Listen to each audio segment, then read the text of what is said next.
When your voice drops from taking testosterone, it doesn't go back. I was never uncomfortable with my gender. I was uncomfortable with, I'd say, my relationships with other people. Would you guys be there for me if I was going through something? No. Nope. Absolutely not. Hey guys, welcome back to my channel. So if you followed me for a minute, you would know that one of the things that I have enjoyed doing over the years on my platform and on my social media in general is highlighting the stories of detransitioners. I've interviewed several of them, and in fact, I think my most viewed video ever was interviewing a detransitioner, if I'm not mistaken. This is a topic and this is a group of people that are unfortunately met with extreme amounts of vitriol from some in the trans community and individuals who think that highlighting or telling these stories somehow undermines the validity or reality of actual trans people and people who are happy with their transitions. I've never felt that way. I've always thought that it was important to have this information out there, and I've never understood why it was so heavily censored. I mean, I know that oftentimes people will use this topic as sort of ammunition, like, look, that person detransitioned, that means transitioning is always a flop. It's not true. You know, nothing in life is ever that black and white. So I think the expectation that a topic as complicated and as intensely human as being transgender or transitioning should be black and white is ridiculous. There's currently a group on Reddit for detransitioners with 26,000 members, and that might not seem like a lot because obviously there are massive Reddit pages with hundreds of thousands if not millions of people joining them. However, I have to tell you that as someone who sought online trans communities at the beginning of my transition, which was less than a decade ago, you were lucky to find any online community of actual trans people, not detransitioners, but trans people, that exceeded maybe a couple thousand. Like, those were the big trans groups. There was a couple thousand in there. So the idea that there is a group with 26,000 possible detransitioners is crazy. I remember briefly looking into detransitioners, even though that wasn't even much of a word back then, around like 2014 when I was first thinking of transitioning. And I remember there being precisely one person.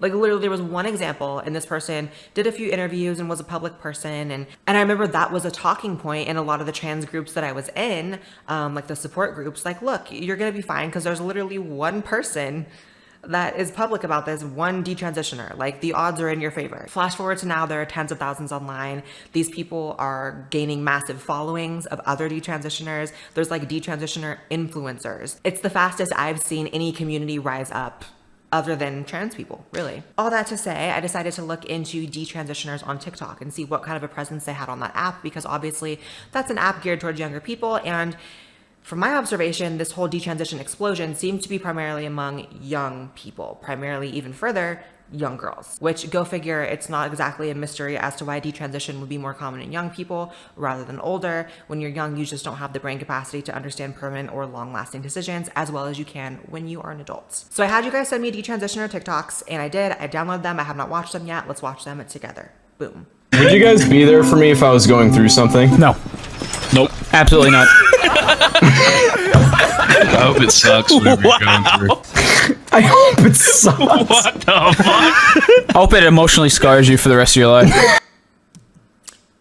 It'd be like that, to be honest. I think that's one of the reasons why I do have such a soft spot in my heart for these detransitioners, because first of all, that's just a horrible thing to go through. How can you not have empathy as a human in general? But it's like compounded by the amount of hate they get from the community. Like, imagine going through such an extreme, what I can only assume is like an existential crisis of like, oh my God, I transitioned. I removed my breasts, my voice, changed my body. I'm maybe sterile. Have to try to undo that. Can't really undo that, right? And then on top of that, you're getting hate for it. And now I've done it, and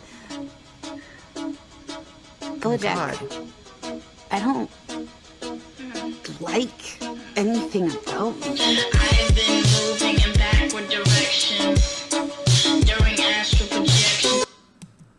That's really sad. But you know what? I think this is something so important because there are so many common threads that I have noticed from detransition stories. And keep in mind, I'm not just talking about stories that I read or listen to online from these people. These people reach out to me because I am one of the only trans people on the internet that actually makes a point to highlight these people so they know that they can come to me. And a very common thread is people transitioning or detransitioning for the sake of other people. And I think this is a very clear difference between people who transition and are happy with it in the end and people who are not. If you are transitioning or detransitioning for anyone else in your life, whether it's a boyfriend, your family, your friends, your social group, that's a big one. Because you want someone to be attracted to you. Believe it or not, as crazy as that sounds, I have heard that a lot in emails. I transitioned to get a guy. I transitioned to get a girl. That is the wrong decision. And it's one of the things that I, for whatever reason, was able to pinpoint before I went on hormones and before I got any surgeries, was tell myself, I have to do this if I'm going to do this for myself. It cannot be for my family. It cannot be for my friends. I don't care who accepts it, who doesn't. And that sounds selfish, but how can a decision that affects you so deeply and so intimately and has to do with your body and your health, how can that not be a selfish decision? The only exception is I would say if you're a parent and you have kids, I think you should probably factor in how that's going to affect them. But if you're a young person and you're weighing the pros and cons of like, are these people going to like me? It can't be about that. But there's nothing wrong with you, physically. You've got the kind of looks that make other girls mentally ill. Okay, so this person transitioned from female to male, back to female, and as you can see, there's still facial hair, and that to me is very, very sad. So stop it. You don't need any plastic surgery. You're perfect. Oh no. She was beautiful.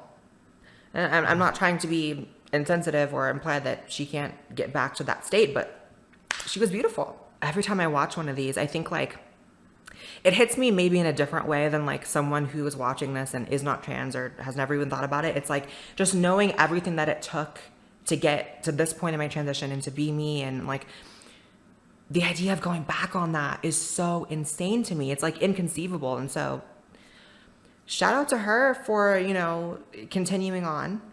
I recently detransitioned, probably like a month and a half ago. And I've been actively living detransitioned into a woman for like 2 days now. And just the search looking for information for like videos, because I mean, when I figured just like, oh, well, maybe I detransition, I looked it up, and there's YouTube videos out there and there's a lot of good content, but I couldn't find any of the answers or things that people were talking about for things that I wanted to know. That is because a lot of the stuff gets shouted down so easily, and people are scared to like talk about it. So right off the bat, my heart breaks just based on the voice. Voice is so important. I feel very bad for people who their voice is permanently altered. When you go on testosterone and your voice goes deeper, it never comes back. That's why it's so, to me, toxic when you see people like go on hormones for a while, see how you like it. It's like, you don't go on a drug like that and see how you like it. You're supposed to be absolutely sure. You're supposed to go through a rigorous check with therapists, with doctors, with people who have your best interests in mind, with people who are not activists. I was never uncomfortable with my gender. I was uncomfortable with, I'd say, my relationships with other people, which goes back to the other people thing. That is always such a red flag. I'm so glad we're seeing that sort of common thread, and we can just show you guys so clearly. That is the thing. It can't be about other people. So the idea that someone can say, and again, nothing but support for this person, but to say like, I transitioned, I wasn't uncomfortable with my gender, that's the whole reason you do it. Which it sounds complicated and it sounds completely random. But sort of all through growing up, I had the whole identity crisis thing that I've heard a lot of other people talk about in sort of the same kinds of videos, where at first I was like, well, I don't know what's going on with me. Maybe I'm bisexual. And then I thought, I was like, okay, well, I'm not bisexual. Maybe I'm gay. And then I was like, oh, well, I just don't like anybody, which... not only am I antisocial, I was like, oh, well, then I found out what asexual was. And I was like, oh, well, that kind of explains me a little bit better. A romantic asexual, too. I don't like... That's another thing I've noticed as someone who has a lot of these stories in my email from people.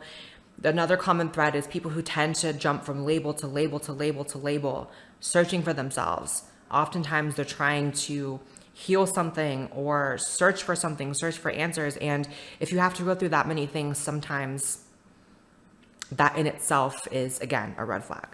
I did take hormones. I took them for a little over a year. And I actually had my like approval letter to get top surgery, and I was working on scheduling that, which is when I decided it wasn't what I wanted anymore. And it was a really scary time. I was scared. Well, good for you. Imagine if you would have gone through. I remember like a while ago, there was a picture of someone on Twitter that went viral. It was like a young girl who like moved her breast. I think she was like 14 or 15. And it was a picture of her posing with her surgeon. And I remember there are people saying like, this is a mistake. Like, I feel bad for her. And then all the trans activists in the replies were saying, what do you mean? She can always get breast implants. It's like,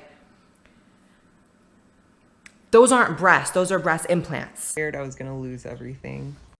Like my partner who I met identified as a gay man. So I was afraid that if I detransitioned, he wouldn't want to be with me anymore, which wasn't true. He's been my rock during all of that because that was such a hard time. Testosterone's a really powerful hormone. Testosterone is very powerful, and it's actually much more powerful than estrogen in many ways. And a lot of the effects from it are much more permanent than the effects of estrogen for male to female. People don't know that. I passed as a man fairly well, and I navigated life as a man fairly well. So having to rediscover navigating life as a female and trying to look feminine again was super difficult. And it's still hard now. When your voice drops from taking testosterone, it doesn't go back. And that's something I really struggle with. I used to love singing, but the way testosterone affected my voice, I don't like how I sound when I sing anymore.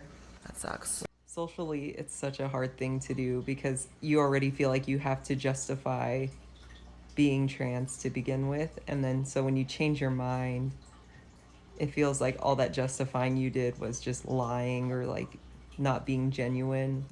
That's what I would assume is like a lot of the times we focus on like the permanent bodily changes and physical changes, but we don't talk about like how crazy it must be to socially transition and to get people on board and then to go back. Oh my God.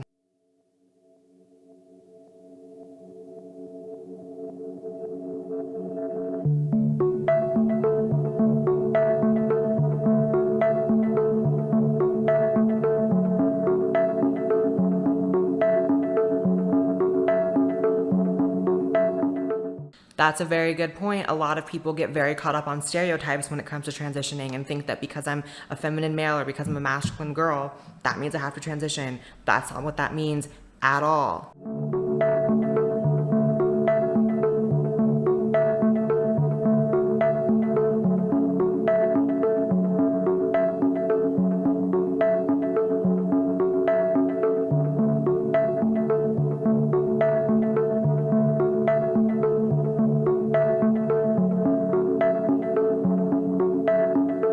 I've seen that said a lot. That's another common one in a lot of female to male detransitioners who will say that they ended up transitioning because they felt uncomfortable with the way the world interacted with them as a woman, in the sense of they felt maybe vulnerable when it came to men, and they thought that they could remove that vulnerability and kind of balance out like a social structure by transitioning. And that's another really sad sort of like pitfall as well.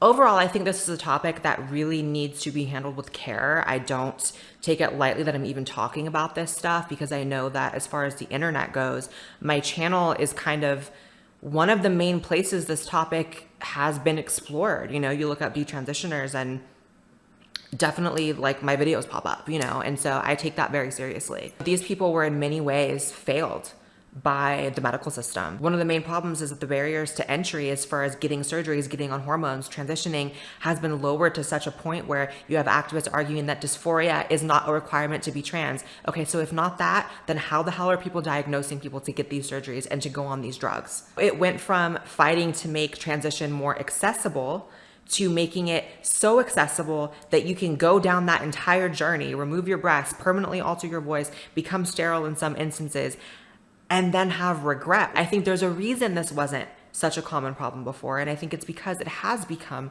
so much easier and in many ways such a trend to be transgender, and people just get caught up in this, and people look to heal certain traumas with, you know, trans support groups and are looking for answers. That's the main thing, is these people in my mind are looking for answers. And the way in which transition is presented by some people in the community is that it is this magical cure-all, and this is this fix for all these different issues in your life. And granted, if it is the right decision for you, it can fix a lot of problems. But there are so many people with so many misdiagnosed traumas and issues that are so easily mistaken as issues of gender. I'm not someone that can sit here and give the solution to how do we make sure no one ever regrets this anymore? How do we get to a point where people go through transition and end up happy?